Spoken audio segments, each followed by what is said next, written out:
Well, what I say to people in Washington is that there's another BDS.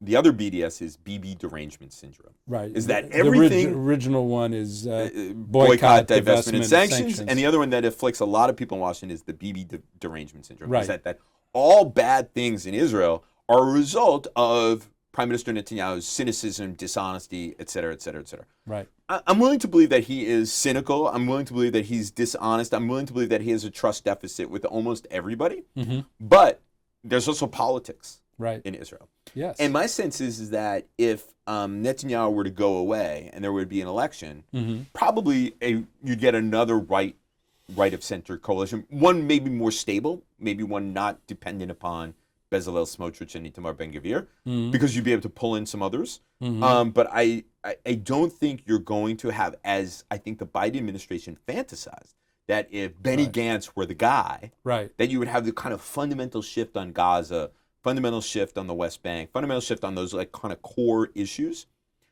I don't think people really understood enough about Israeli domestic politics, primarily because I think Biden believed he understood better than anybody else Israeli domestic politics. Yes. So Netanyahu could go. The stunning irony is that if he lasts through this government's full term, yes, it'll be the first government in a while that lasted a full term. People think that, but in fact, for the 4-year terms, he's done it before. Has he done it? 2012 to 2016. Okay, so it's been about a decade. Yeah, it's been a decade. Been a decade. Yeah.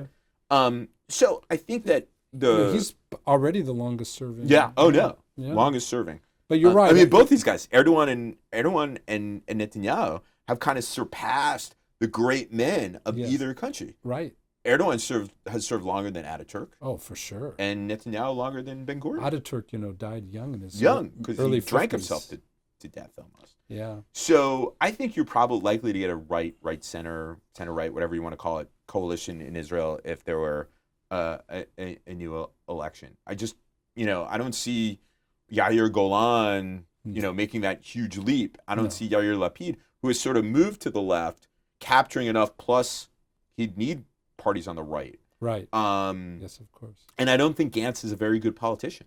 Mm-hmm. So, and I think Bennett is. But of course, the other thing that bothers me about Washington is that people look at the politics in Israel like they look at U.S. politics. Right, so of course. I don't know how many people tell me, oh, well, Netanyahu has 25% approval rating. I was like, that doesn't matter. Yeah. Depends on how many votes parties get. Yeah. So it's a different system. It's a totally different You're system. absolutely right about that.